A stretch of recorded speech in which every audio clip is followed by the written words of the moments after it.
Hello, welcome to Gemstone Tarot. I struggle to know what to call this, so I'm calling it a soul reading, okay? What it is, if you're going through, well, we're all going through all sorts and have been for the last couple of years, well, for the last lifetime probably. It's just a reading for some soul searching and some digging, and we're just going to see what we come up with. I'm using particularly soul type decks, okay? So I'm using Into the Lonely Woods, we're going to use some of that. And I'm also using what I call on my daily, the cheese board deck, Kim Krantz Archetypes. And we're going to riff from there and see what comes up, okay? I am going to do an extended reading for this. And if this really resonates for you and you get to the end of the reading, you can take it further with that, or you can just stick with this, okay? It's going to work both ways. Let's have a look. I'm going straight into the Lonely Woods. Now, with this deck, Into the Lonely Woods, Lucy Cavendish, what I tend to say, and by the way, this is for any star sign, this reading, it's for the collective. What I tend to say is it's also coming out of the Lonely Woods. You know, you don't just go into the Lonely Woods and stay there. It's also how to make your way out. And I think that's what this reading is about. In May, we do have an eclipse on the 30th of April, partial new moon solar eclipse in Taurus. Then we have a full moon lunar eclipse in Scorpio on the 16th. And we have Mercury going retrograde and plenty more besides. We're going to be challenged in the astrology, and I can feel that, I can sense it, and I kind of know it, okay? So this is for those of you that are feeling that challenge.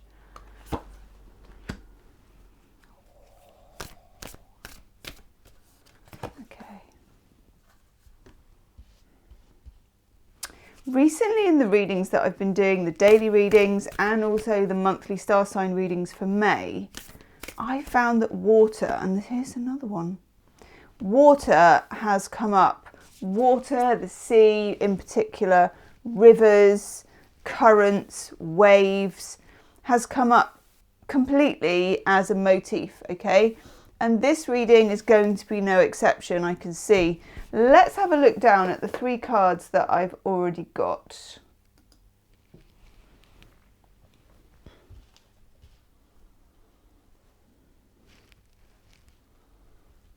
Now then, let's zoom in as well. Oh yes. Can you see? I mean, I can see it here. It's just weird, isn't it? We've got, let's try and get them in focus properly, Gemma. This feels like kind of the edge of a cliff where there would be water below. We also have a full moon, which is very tidal, and it just has that Neptunian sense, okay? And I feel like this is to do with the Scorpio lunar eclipse that we have halfway through the month. Then here, this ebbs and flows. How beautiful is that? There's going to be definitely a feeling of going forward, coming back, going forward in a different direction and coming back. When you have Mercury retrograde, that's what happens. It's the weirdest sensation when Mercury's retrograde. You have all the things that people talk about in the magazines and the astrology stuff, you know, like your phone breaks. And it does. I mean, lots of stuff, I'm going to touch wood. Lots of stuff happens, you know, your phone goes, the washing machine breaks. For me, there's usually some strange scenario where I've duplicated something. There's two of everything. It's that kind of weirdness. But what also happens when Mercury's retrograde, in my experience, and do leave me a comment and let me know what your experience is that time goes quite strange. And I can't even say what it does. It just goes really weird. It ebbs and it flows. Sometimes it's really fast. Sometimes it slows and it feels completely unreal. In May, you're going to have patches and pockets which are going to allow you to take stock of things and to do some soul searching in a much bigger space than you would normally have. That's the other thing that Mercury retrograde does. It creates psychological space for you. These are the good things about Mercury retrograde. So if you have things that are coming up for you that you find it hard to verbalize. Feelings are usually quite hard to verbalize, but for everyone it's different, you know. But if you have sensations, feelings, if you have unspoken stories, and that is really, woof, that has really got my solar plexus. I felt that. If you have unspoken stories, we're going to repeat that, there will be the space psychologically, the juju, whatever you call that, magically, I suppose, or spiritually, and also the opportunity for you to express it. Now, you may want to express it privately, in which case you may want to do some journaling with it, you know, or even journaling in your head if you don't want to commit it to writing. Although, if you can keep it private and you want to keep it private, I think what's going on here, because this card here is between two worlds, ebbs and flows from the below to the above, which I love, and between two worlds, okay? And I have noticed as well, and this is really important, if we take these two and I hold them up, notice that the creature is down at the bottom and the woman is at the top on the edge of the cliff near the full moon. And then over here, the creature is up here and the woman is also, okay? There's been movement from one world to another, from below to above, from above to below. That is magician energy. And when you have magician energy, you have the ability to affect the change, okay? So think magician, you know, when he's doing his staying alive, as above, so below. You have the ability to affect the change.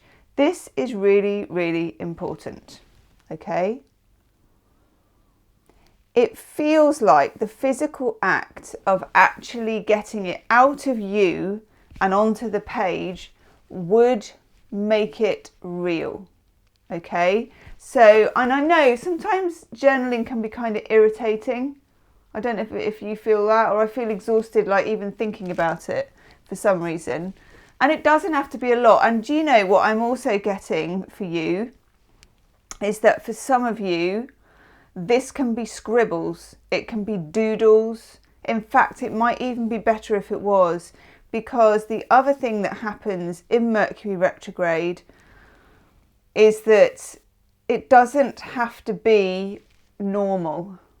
You know, when we're trying to write something and you think, oh, I've got to try and do it like this, or even the smallest things, like I need grammar and full stops or capitals or whatever it is. Nah, you could be daubing stuff on here. You could be holding it weird. You could be shredding the page with the pen. You could be just giving it some of that like you used to when you were little, you know. Do whatever you need to do to communicate from one world to another, okay? For some of you, this is the world of memory to the world of change. God, that's really, really in there as well. For others of you, this is something creative. But even if it's something creative, it's something that's created out of memory. For others of you, this may be about leaving a sadness behind. It could be about a loved one. It could be about a significant other in relationship. In a sense, that's not the point. The point is the feelings and the movement, the ebb and the flow from one place to another, between the two worlds, from below to above, from above to below, from here to there, okay? Where the places are, not important, really not important. Let's have a look at some Kim Krantz archetype cards for us. Oof.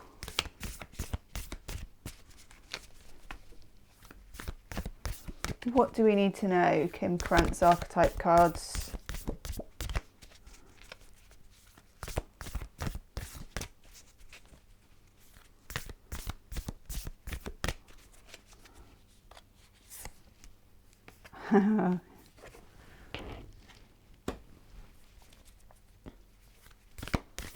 This one often comes up in the daily reading, those of you that watch the daily readings.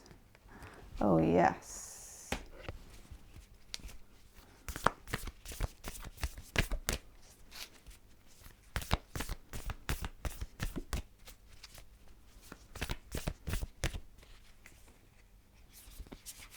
It's that one. Oof! Okay, those two came up in a daily reading a few weeks ago. Okay.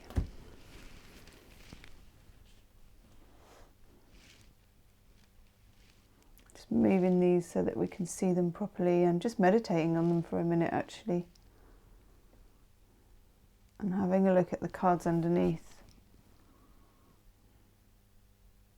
So we have from below to the above here, and we also have a hand that's kind of, is this hand, and this is what's coming up for me, okay, and this is weird.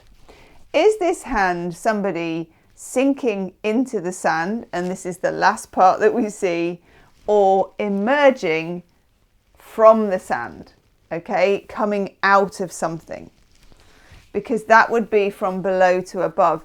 This is reaching out. It's a reaching out.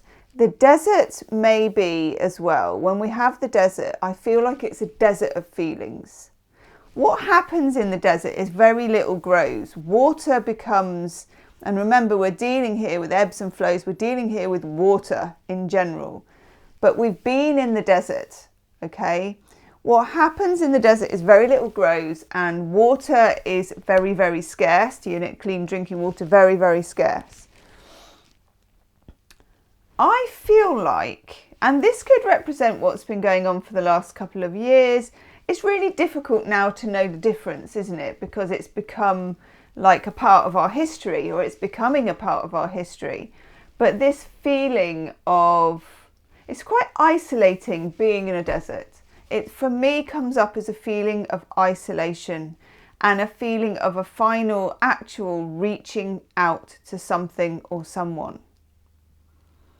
And I don't necessarily mean you need to literally, you know, go and phone someone, or it might be for some of you that you want to make contact with someone.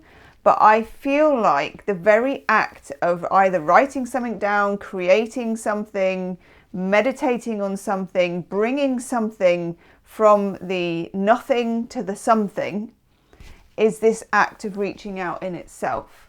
Almost like at the most basic level, you reaching out to the universe to be seen, okay? When we look at this, the unseen, okay? What I'm getting for this is that you are the unseen. You are the unseen. Reaching out. It's an act of reaching out that is almost facilitated by the eclipses and by the new moon and the full moon and the portal that opens up in between.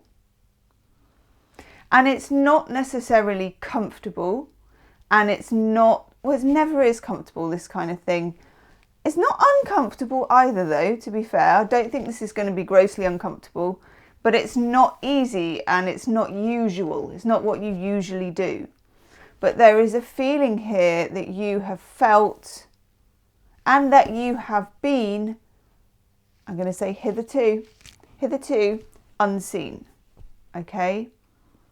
Now the other thing that I'm getting here, and this is weird, is not only do you feel unseen by others, but you feel unseen by yourself.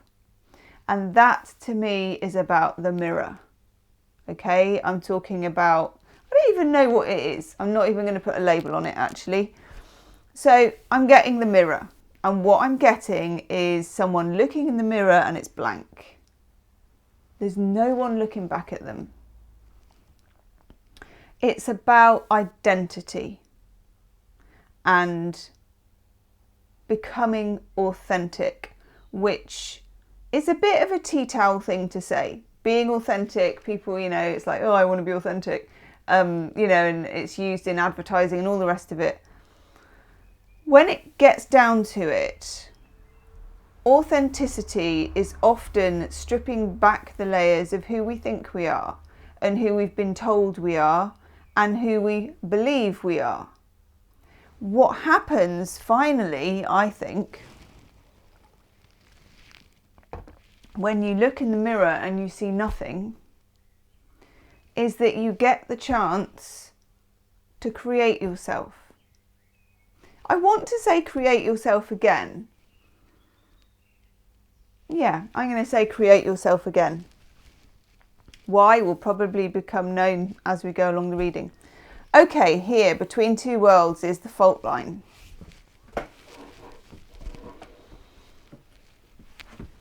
This is what opens up for us. I actually see this as quite positive. It's not easy, okay? It certainly isn't easy, but I do see this as positive. It feels like for some of us there's been a fault line all along. And it would be a mistake to try and correct it. Because you can't. A natural fault line, I don't know, because obviously I'm not a geologist, but if you could just go and correct it, you would, wouldn't you? Do you know what I mean? It's not as easy as that. The fault line existed before, and the fault line is the reason why there is the unseen, okay? Also, the fault line kind of is the unseen in itself. It feels like this is something quite below the surface. This is below the surface. This is below the surface. This is below the surface. From below to the above. This is bringing something out, and this is what we have the opportunity to do this month, is bring something through. Some of you might experiment with mediumship, which of course is bringing messages through. Some of you might experiment with tarot, which of course with archetypes and the major arcana, it brings messages through. You may experiment with any kind of other form of divination. It feels like this is very strongly aspected, especially if, honestly, if you have no experience of it, it makes no difference. There's plenty of windows, literally, of opportunities for you in this, okay? Whew. Right, let me see. I'm just going to choose another deck. I think we need to be quite, careful in this reading what decks we're going to use. I'm definitely going to use this. Okay, Urban Crow Oracle. I'm going to do 3 cards from this actually, I think. Let's see how it feels. Oof, hello. One just fell on the floor, just a minute.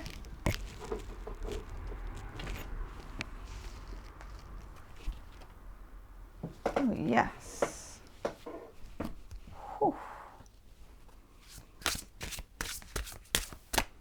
You want to come out. Good.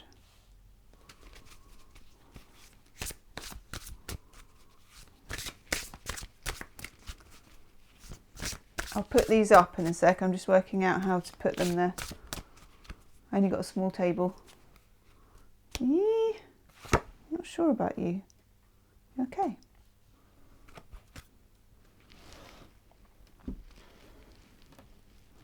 Let's push these up a little. Okay.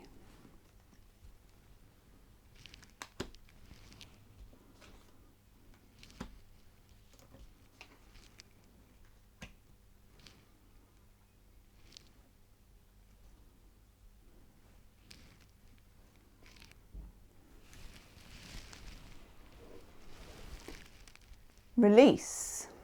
Think of this almost like the death card. Okay, down here we've got the crow again, and this is so strange, isn't it, the synchronicity of this. So we have from the below to the above, and then here we have the crow that is below. The crow that is below sounds like a children's book, doesn't it? The crow that is below. Not the frothiest book there's ever going to be there, not the happiest book, But anyway, this is a rebirth. It's like the phoenix rising. Okay, it literally is release. The crow is beneath the ground. I feel like this is where we've been. I feel like what's happening is, and especially with the full moon lunar eclipse in Scorpio, because Scorpio is the death card, the opportunity will present itself that you almost leave the old self behind and the mirror is blank. Okay? I know this sounds kind of strange, but I get it. It just is. It feels like you leave the old self so that the old self can release the new self. Okay? This is resonant here with the fault line where we have the freedom card, where you rise above, you literally rise above.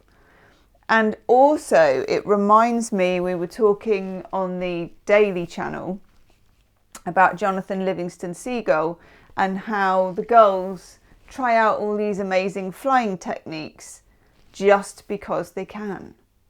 And what I feel like is you may feel the need, especially if you, and we all do, have anxiety around change. You may feel the need to ask, how and why this would happen just because you can. Okay? It's not reinventing yourself. I keep wanting to say reinventing yourself, but you rebirth because you can. Okay? And because the full moon in Scorpio gives you the opportunity. And because the universe is very helpful this month in this aspect. And this may be something, it might not even seem very full on when it happens. It might just be this could all happen within a dream. It could happen within a walk in the forest. It could certainly happen near a body of water. But it's like an epiphany. It's like a switch. And if you're already in this territory anyway, which I think, especially if you're drawn to this reading, that some of you are, it's going to give you the opportunity to do it, where before you may have shied away from it. And then here we've got gifts. I love this. This is a bit like little votive offerings. Okay, it's like what people used to leave at temples for the gods. So we've got this button, we've got some flowers, we've got a feather, we've got a key, we've got a nappy pin, a crystal, I think that is, not quite sure, a coin, a stone. You might want to find some found objects. And this can be anything. For me, if I go somewhere, like if I go on a walk somewhere special or something like that, I'll very often bring home an old piece of china that I find, which they seem to be full of for some reason. And that's the other thing. If you want to attract objects, you will. So it could be a leaf. Obviously, make sure it's clean and safe, but a leaf or anything you find, if you can't get out, it can be around your own home. Little things that you'd forgotten that you had. And, you maybe just put them on a plate, or you can make a little altar. Doesn't have to be fancy, doesn't have to have candles all over it or any of that stuff. It can literally be just on the sideboard. But just, if these objects represent something to you, and again, just because they do, there doesn't even need to be a reason behind it. There doesn't need to be anything behind it. Just make a little collection of these objects, because I feel like, I remember when I used to do a poetry class and this woman taught the class, and she would always have a bowl in the middle with something vaguely remarkable in it. Maybe a load of oranges, maybe some fir cones, whatever it was. And it just stimulated us to think, okay, and to stimulated the process. I feel like these objects could stimulate the process of release for you, okay? They can be absolutely meaningless found outside. They can be very meaningful found inside. I would see if you can use things you maybe haven't really used before, because this is about identity and rebirth, okay? And I feel like you'd be tied to the old story if you were using things from the past, okay? Whew. Let's find an oracle card. One moment while I dig. So, oh yes, Rebecca Campbell, Starseed Oracle. In the extended reading, I've decided actually while doing the reading, I'm going to look at the shadow side. I'm going to look at what's holding us back from this, the past experiences, how best to deal with them, and the path to follow, okay? And I'm going to attempt to go from below to above. I know, I'm excited. Are you excited, Valentine? She didn't look excited, she looks asleep. Okay, Rebecca Campbell.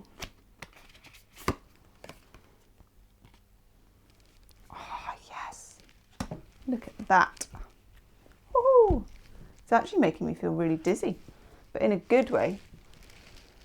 We get the blue flame, spontaneous awakening, activation, it's integration time. Oh my God, I absolutely love that. That makes complete and utter sense. I'm going to stick that there so we can see the whole thing. Okay. I really hope that gave you something for the month ahead and the weird astrology that we've got coming, and gave you a bit of excitement as well and some soul searching and encouragement. I'm going to go do the extended now. So if this really has resonated, you can join me. The link is below. It's the first link in the description box. Do leave me a comment and let me know what the meaning has meant, what the reading has meant for you, if you want to and you feel you can share. Okay, and I'll see you soon. Namaste.